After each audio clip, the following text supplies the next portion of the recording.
Hey, what's up, everybody? I want to welcome you to another episode of the Dreamers Pro Daily Recap, where we give you a recap of all of the hot topics that we covered that day. You can catch them in their long format and also catch it fully streaming for free on Apple Podcasts.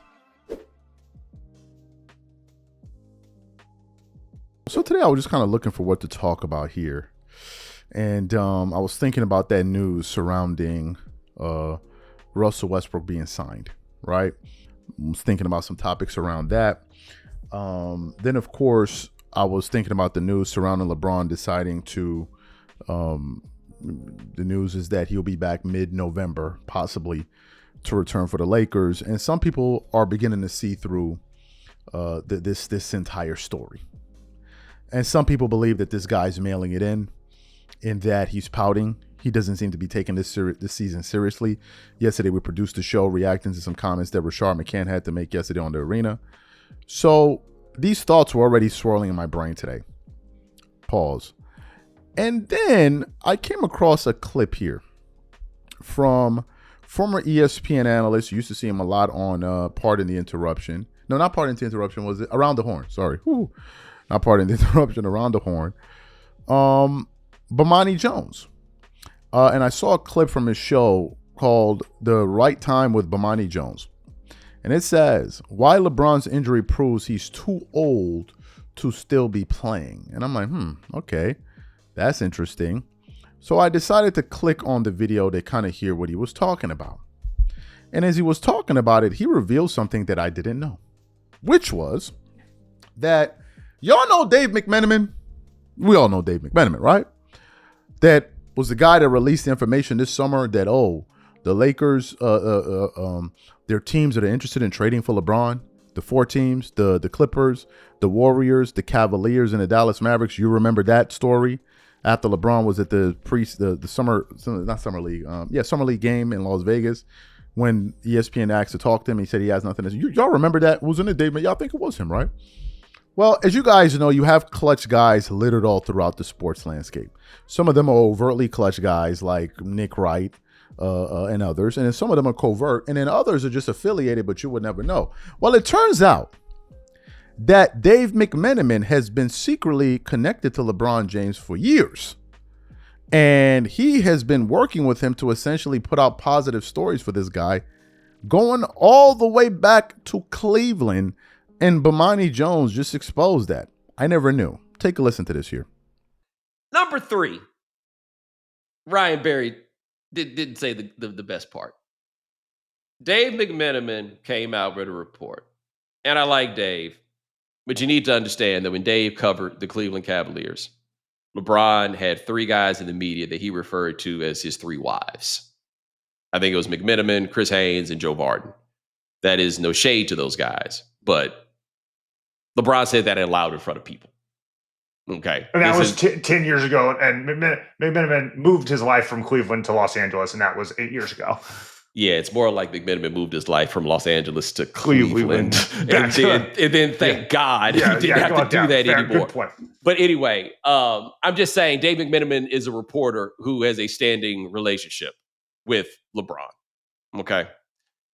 McMenamin comes out and says, hey, man, you got to wonder, right? If LeBron's not going to be out with this sciatica and watching the Lakers, seeing how they perform, and then making decisions about what he's going to do. You don't run nothing no more, man. What? He going to decide if he wants to go somewhere else. You're going to wind up getting traded to Milwaukee. Like, what is... Why are you doing this? So you heard what he had to say. Imagine, I'm so great. I need to get people out there to say I'm great. People just can't say it organically. I have to have guys out there go out there and just run interference for me. Just go out there and just do be like secret PR agents just to keep constantly promoting me and saying nice things about me. Really? Well, it all makes sense now, doesn't it? It all makes perfect sense right about now. So Mr. Dave McMenamin. And I was wondering, because when they initially released the report that LeBron would miss the first 3 to 4 weeks of the season.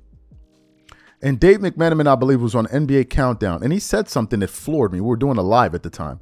And I'm like, this makes absolutely no bloody sense. And he was going through, because he wrote an article for ESPN talking about the 4 possible possibilities for LeBron James this year. And while he was on there, he said something that confounded me and a lot of our viewers. He said, LeBron, get this, could play well, and the Lakers could offer him a max contract extension next season. And I'm like, well, that doesn't make any bloody sense. What are you talking about? The Lakers would offer him a max contract. If the Lakers were going to offer him a max contract, why didn't they offer it to him now? He just came off of making a second All-NBA team. So why would the report be that the Lakers said they're not going to extend him? Even Rob Pelinka said he wouldn't mind LeBron retiring as a Laker in a Lakers jersey. But next season, they're going to offer him a contract extension. I'm like, this makes no bloody sense whatsoever. And then I sat and I now heard this information. I'm like, oh, I see now. I see the games that they play. Shout out to Dick Gregory. These are the games they play. I see. Because when he said it at the time, I'm like, this makes no bloody sense whatsoever. But now that we're hearing that essentially this is yet another one of these twerking ass LeBron guys littered all throughout the media. I'm like, it just don't stop. When will it stop with you guys? How many of these niggas do you need in the media twerking it up for you, Brody? You even got other niggas walking around the internet. Man, all Dreamers Pro over there talking about LeBron James. Why you always talk? Why are you worried about what I'm talking about? Why are you worried about what I'm talking about? If you love Son, go make videos about him. Why are you worried about what other people are saying? Stop watching. Oh, Joe, you get a view. Why are you watching my views, bro? You got dudes coming to the channel every single day crying in the comments. Don't you talk about something? Don't you watch anything else? They be acting like people be forcing them to watch and click on the videos. I get it now. So it's all one big game. I wonder how many more of these guys are out there. I sincerely wonder how many more of these jokers are out there in the media. I wonder how many more fanboys do we have? Unbelievable, these people. They're absolutely unbelievable. And they cannot be stopped because all they do is twerk.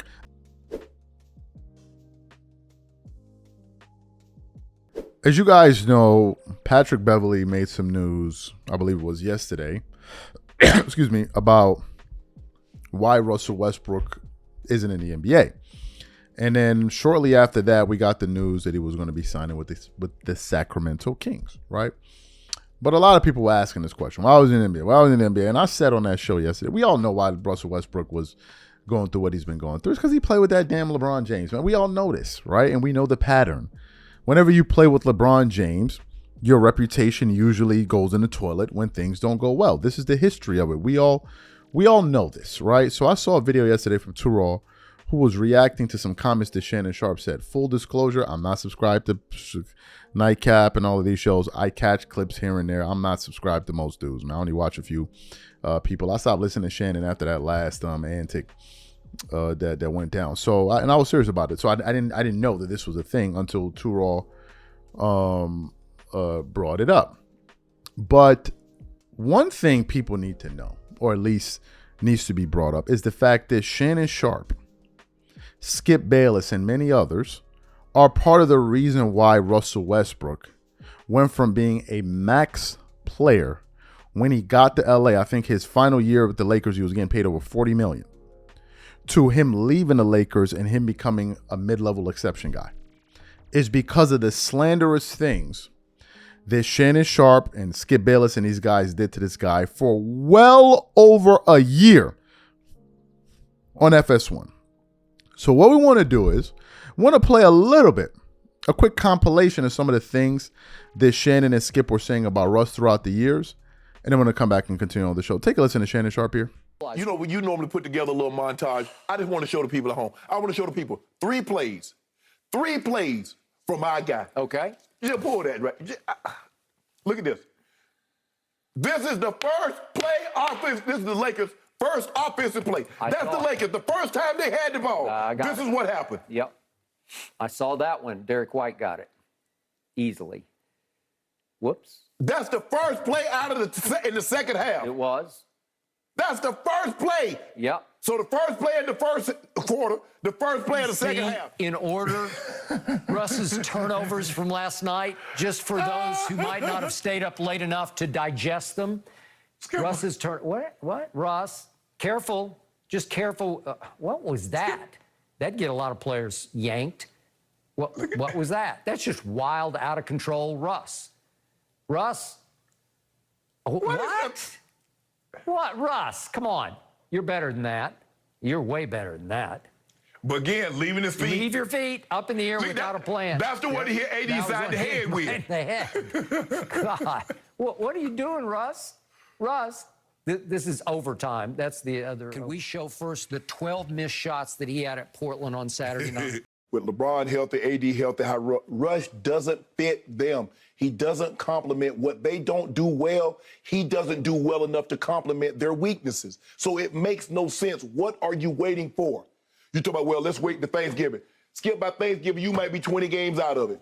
You 20 games out of it. What team wants to help the Lakers? Man, you know what? Man, this shows I feel bad for the Lakers, man. Let me go ahead and trade them some good players so they can get back. What? What? Skip, look, the first week of the season has been a circus. Russ floor play, winless start, constant trade rumors. They don't have shooters. Russ is averaging 10 points a game. He's shooting 29% from the floor. He's shooting 8% from the three. Oh, it's not, no. All of this because they don't have anybody that can shoot the ball. So it is not all on Russ. It is not. But I just don't understand what you're holding on to him for. It's not going to get any better. I had Magic. So you heard Shannon. This is just a little piece of it. So when Terrell brought up this thing, I was like, well, let me go see this clip. And in the clip, he's reacting to what Patrick Beverley said. So while Patrick Beverley is speaking, you can see that Shannon Sharpe looks disgruntled. Listen to him because he's looking, almost listening to him like, what is this nonsense that this guy is saying?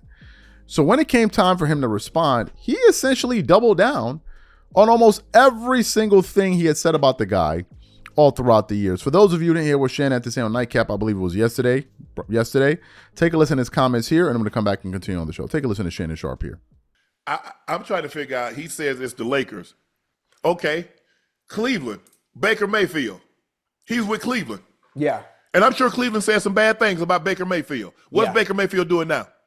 Cutting up. Okay, the Lakers. He said this man has been a sixth man. And T. Lue, my guy.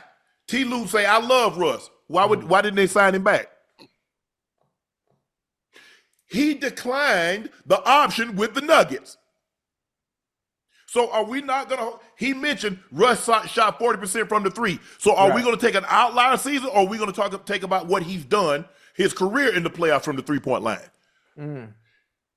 So I'm just figuring out how the Lakers keep taking the blame. Okay, he went to Utah. Utah bought him out. He goes to the Clippers. Clippers could have re-signed him after that year. They didn't. He goes to the Nuggets. They have an option. He has an option for $3.5, $4 million, whatever the case was. Right. He declined the option. They move on. How is that the Lakers' fault? I was when the Lakers, when I first started hearing rumors, I said this is a bad deal.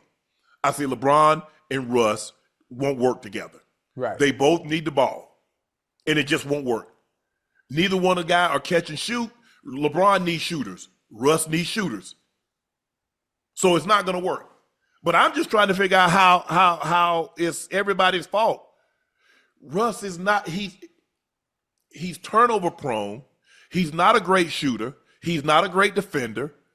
Yeah, he's an energy guy. He's going to play hard all the time. Right. But at this stage of his career, he's not what he once was.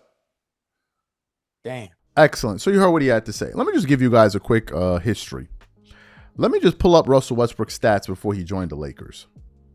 Because it was these stats that he was putting up year after year after year that caused him to be a max guy. Before he got to the Lakers, he averaged 20. No, let me see. That's That's the preseason. Let's pull up the regular season stats. Yes. So the year before he got to the Lakers, he averaged 22 points per game on 44% shooting from the field, 31.5% shooting from three, getting you 11.5 rebounds, 11.7 assists. He was averaging 4.8 turnovers a game and 1.4 steals. And he averaged a triple-double that year. And that year, those were career highs. Career highs in triple-doubles, and rebounds and assists. He gets to the Lakers, and we see a precipitous drop in his production. Now, I want to point something out here. I want to talk about his turnovers. That year when Russell Westbrook joined the Lakers, he was averaging 3.8 turnovers a game. And the year that was 2021, 2021, 2022. Do you know who was averaging 3.5 turnovers a game that year? Shannon Sharpe. LeBron James. Did you see any of the LeBron highlights? The year before, do you know how many turnovers LeBron was averaging? 3.7. The year before, do you know how many turnovers LeBron was averaging? 3.9 turnovers per game. The year before, 3.6. The year before, 4.1. The year before, 4.1. Last season, 3.7. Where were all of these lowlights of LeBron James? This is why you can't take these people seriously. It was a mess from top to bottom. They failed because they all failed. They all failed as a unit. But when it comes to these LeBron twerking ass LeBron fans, all they do is single out the others and not him. And not him.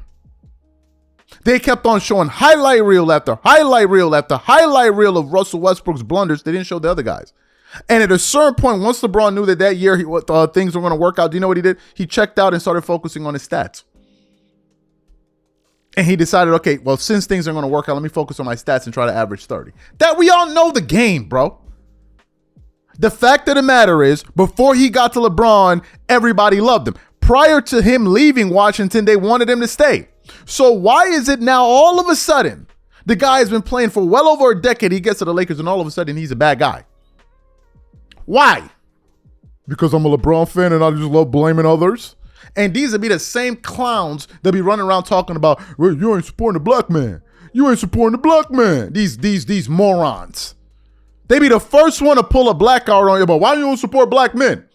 Why you don't support black men? And then look at how they trash black men. Oh, I guess Russell Westbrook ain't, he purple man. He maroon man. These dudes are a joke. A total joke. So all y'all that was up there feeling bad for Shannon Sharpe, he could have gave a more robust analysis of what was going on with the Lakers, but he rode the carousel. Let's keep trashing Russell Westbrook and make him the scapegoat. He was a convenient scapegoat. And now he doubling down. Man, knock it off. Knock it all the way off with your nonsense, man. Knock it off. That's why Charles Barkley was calling out these dudes. Y'all made Russell Westbrook and Frank Vogel the scapegoat. When Russell Westbrook left, Darvin Ham became the scapegoat. Then AD left, Luka became just knock it off with these dudes, man. They're clowns and they're not serious. They're not serious, these guys, at all. So as you guys know, Russell Westbrook made some headlines yesterday because after going unsigned for so long, and a lot of us are wondering, like, damn, is Russell Westbrook going to be out of the NBA now? He finally got picked up by the Sacramento Kings, and a lot of people were kind of rejoicing at that news. But one of the people that was not rejoicing, and of course, was Shannon Sharpe, who was a staunch LeBron James supporter. But one of the things I talked about yesterday was how we got to this point. How did Russell Westbrook go from before he joined the Lakers to averaging career high in rebounds and assists and averaging a triple-double to now becoming a guy that's a mid-level guy that people are just people were disparaging for years, to the point where you had to go to the Clippers and you had other players out there making it their business to try to rehabilitate his image after what was done to him during his time playing for the Los Angeles Lakers, right? So I was going through the internet and I came across a clip here from Bomani Jones. And Bomani Jones was essentially talking about the fact that Dave McMenamin has always secretly had a close connection with LeBron James going back Years. So for those of you who never heard this, want to play what Bomani had to say here, and then want to come back and continue on the show. Take a listen to Bomani Jones here. Number 3, Ryan Berry didn't say the best part. Dave McMenamin came out with a report. And I like Dave, but you need to understand that when Dave covered the Cleveland Cavaliers, LeBron had 3 guys in the media that he referred to as his 3 wives. I think it was McMenamin, Chris Haynes, and Joe Varden. That is no shade to those guys, but LeBron said that out loud in front of people. Okay. And that was 10 years ago, and McMenamin moved his life from Cleveland to Los Angeles, and that was 8 years ago. Yeah, it's more like McMenamin moved his life from Los Angeles to Cleveland. and then thank God he didn't have to do that anymore. Good point. But anyway, I'm just saying Dave McMenamin is a reporter who has a standing relationship with LeBron. Okay. McMenamin comes out and says, hey, man, you got to wonder, right, if LeBron's not going to be out with this sciatica and watching the Lakers, seeing how they perform, and then making decisions about what he's going to do. You don't run nothing no more, man. What? He going to decide if he wants to go somewhere else. You're going to wind up getting traded to Milwaukee. Like, why are you doing this? So you heard what Bomani had to say. After he said that, I then remembered, I said, wait a minute. It all makes sense now. You remember when Dave McMenamin went on ESPN, and I think Malika Andrews was there that day. I think Ramona Shelburne was also on the panel, where he said, Russell Westbrook is a vampire, a blood-sucking vampire in the locker room. And a lot of us were like, wait, did this guy just call Russell Westbrook a vampire? For those of you who don't remember that, take a listen to what Dave McMenamin said about Russell Westbrook on ESPN about 2 years ago. And I'm going to come back and continue on the show. Take a listen to him here. And I am joined by the best Lakers and Clippers and LA-based reporters in the business, Dave McMenamin, Brian Windhorst, Ramona Shelburne. Dave, I want to start with you because so many folks were calling for an end to the marriage between the Lakers and Russell Westbrook long before it happened. Why now?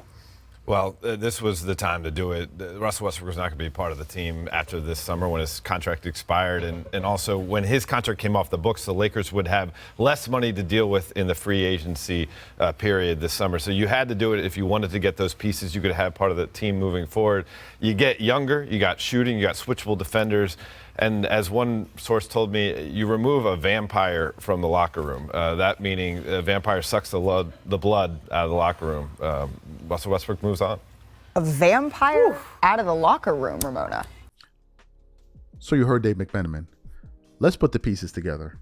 Dave McMenamin is a close friend with one of the people that LeBron feels comfortable speaking to. Bomani Jones exposes that things are falling apart in LA. It's not working out. You need a scapegoat. Russell Westbrook gets turned into the scapegoat, and then you have Dave McMenamin go on ESPN and call Russell Westbrook a vampire. A vampire. I had never heard anything like that before, but it all makes sense now.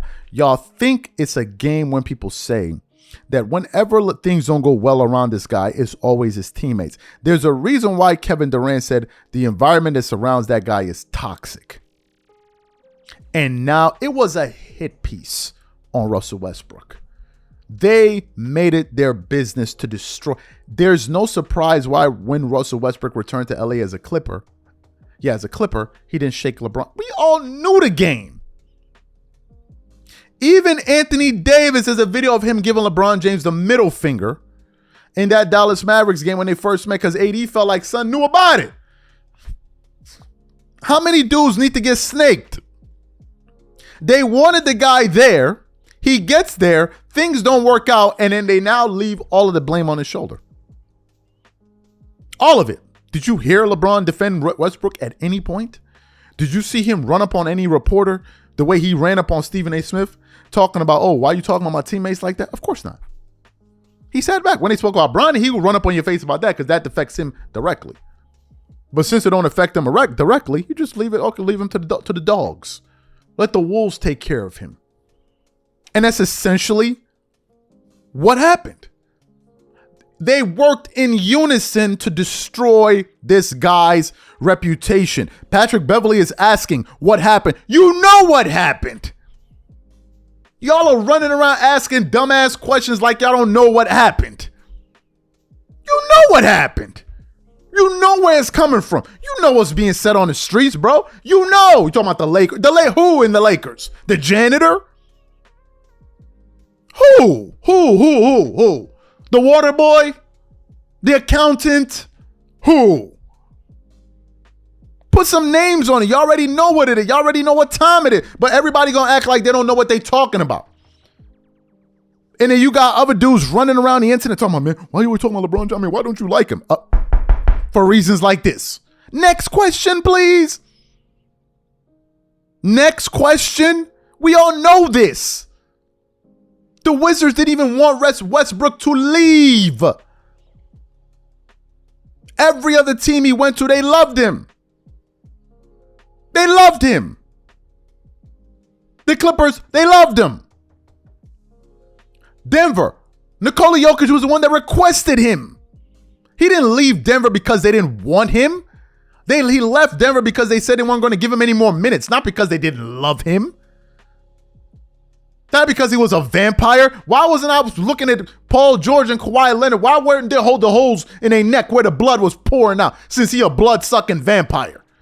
Why is it that the only time I heard this about Russell Westbrook is when he played with LeBron James? Everybody else he played with, I never heard this except when he played with Duke. He go play with this dude, all of a sudden he a blood-sucking vampire. And these be the same mofo, man. You don't go back to black man. You don't like the black man. You don't like the black man. Wait, Russell Westbrook ain't black, huh? He ain't black, huh? Unbelievable, bro. Unbelievable.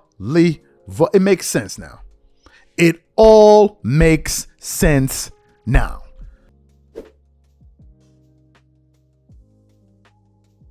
So we've been roasting and toasting Stephen A. Smith all throughout this week, and I've been loving it, right? I've been loving it. People have been loving it. I said, well, let's just keep the damn thing rolling, right? Let's keep the damn thing rolling. We're going to take a page out of everybody else's book who's deciding to dibble and dabble a little bit into some political commentary. We're not the first. We won't be the last. There are a lot of the other guys out there like Dan Le Batard, Jason Whitlock. There's a whole bunch of other people out there. So we're not breaking any ground here. Stephen A. Smith himself, right? So anyway, I made my thoughts clear on some of the things that Stephen A. Smith said about Jasmine Crockett. I said, look, man, it's fine to have your opinion. It's fine to not like the way that the way that she conducts herself, but at least call it down the line. Then call out everybody. If you're so concerned about how people speak and all of that, then call out the way everybody speaks. But you didn't decide to do that. You wanted to only call out one side while labeling yourself an independent, and I thought that was absolutely absurd. But anyway, that's not the point of today's show here. So recently, Stephen A. Smith went on a News Nation's panel with Chris Cuomo. And they were talking about a plethora of things, right? A bunch of things on the panel. I don't know where exactly this show was held. It was a News Nation's town hall. They didn't specify the location of it.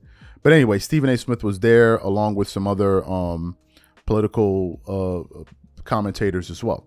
So he was on there, and then they reached the part where I guess they had some congressmen or senators. I don't know, because they didn't explicitly say this in this clip, but they were talking about the government shutdown.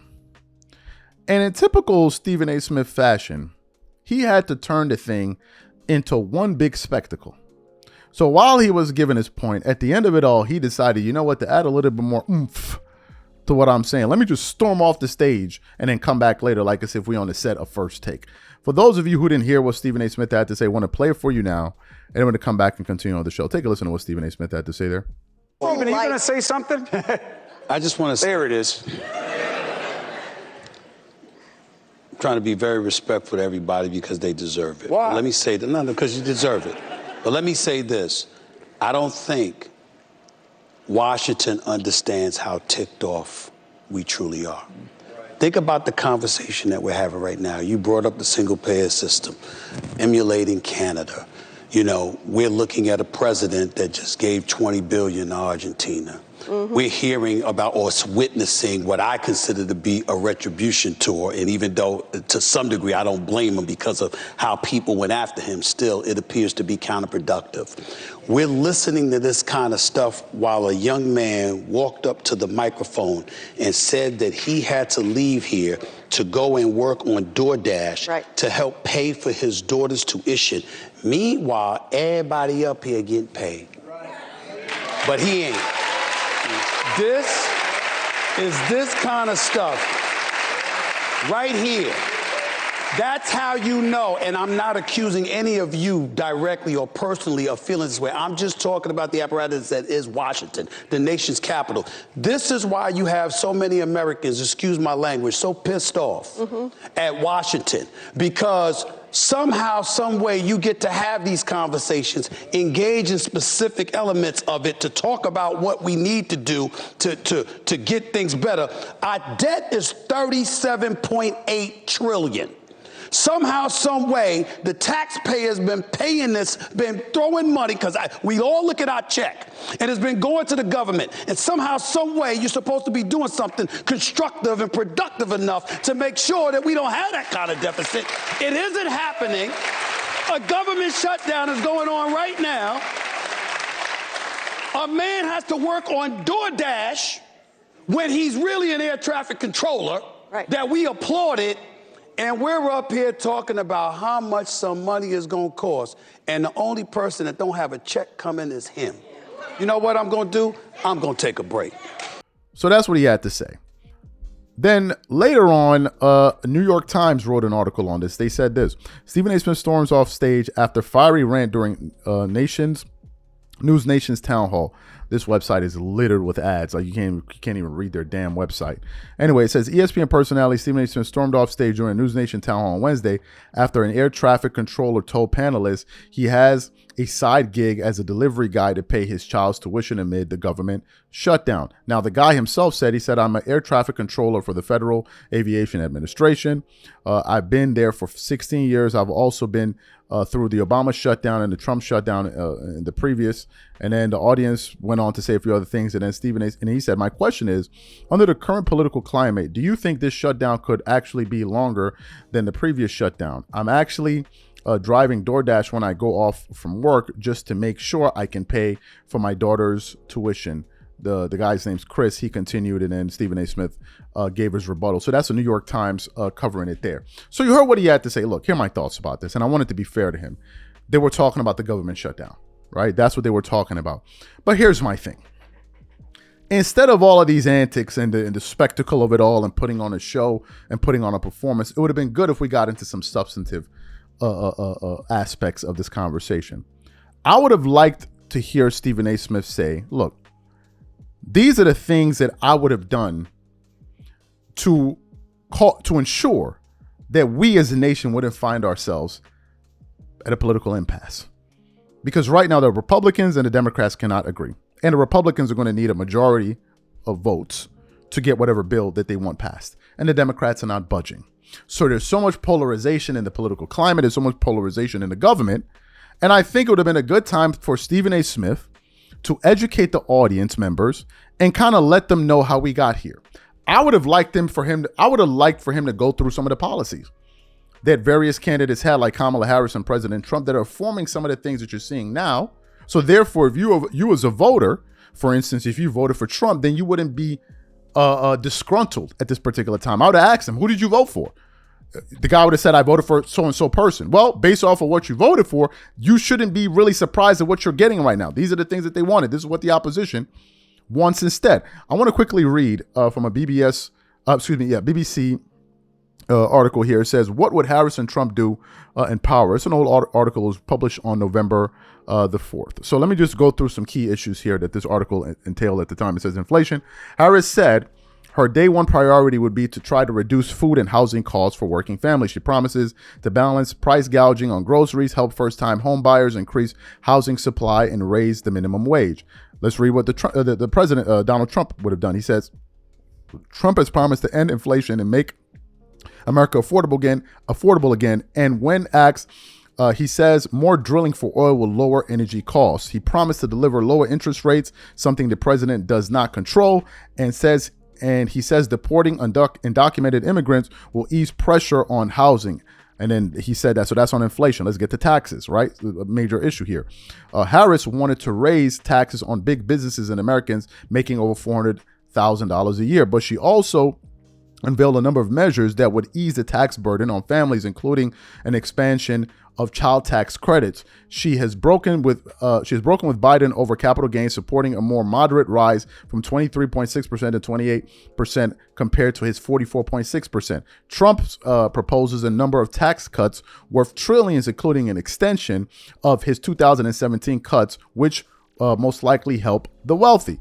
Then you can go to abortion. You could have gone to immigration. We can go all the way down to trade. Let's talk about trade. Harris has criticized Trump's sweeping plan to impose tariffs on imports, calling it a national tax on working families, which will cost each household $4,000 a year. Trump has made tariffs a central campaign pledge in order to protect the U.S. industry. He has proposed the new 10 to 20% tariff on most imported foreign goods and much higher ones on those coming from China. He has also promised to entice companies to stay in the United States to manufacture goods by giving them a lower tax, a corporate tax rate. I think at the time that tax rate was about 15%. I think that's what the president was proposing at the candidate Trump, now president, whatever.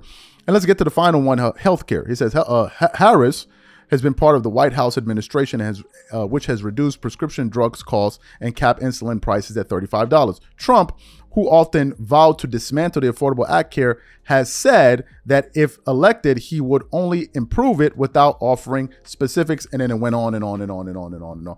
I would have liked for Stephen A. Smith to get into some substance and then deliver the final blow and say, hey, look, for example, this and this is what I would have done. I would have done so thing to ensure that we don't find ourselves in a situation like this. Now we're currently in a government shutdown. Here's some of the things that I would do. I would go talk to the Democrats and say X, Y, and Z. I would go over to the Republicans, X, Y, and Z. Where can we find the middle? These are the things. I don't just want this performative speech. I want some substance. I would have really got into the weeds of it all. But now it's all about the clicks. It's all about the views. It's all about being quoted. It's all about going viral. And that moment went viral. Out of all of what you heard, did you hear anything of substance? What he said is what we already know. These people in the government, they're not serious. We all knew this already. This isn't the first time the Republicans and the Democrats have disagreed on issues, and it won't be the last time. It won't be the last. Why do you think they came up with the filibuster? Why? Why do you think? So to me, man, look, I guess it's what people love. And the people up there clapping and all of that. Okay, yeah, I clapped. I don't like it. What's the solution? What do you have in place? What are your thoughts? What are your recommendations? My God. And I'm not saying I have all the answers because I don't fashion myself as some type of political voice. I'm just reacting to the news and giving you the very little knowledge that I have. I'm still very much a student. I'm still very much learning.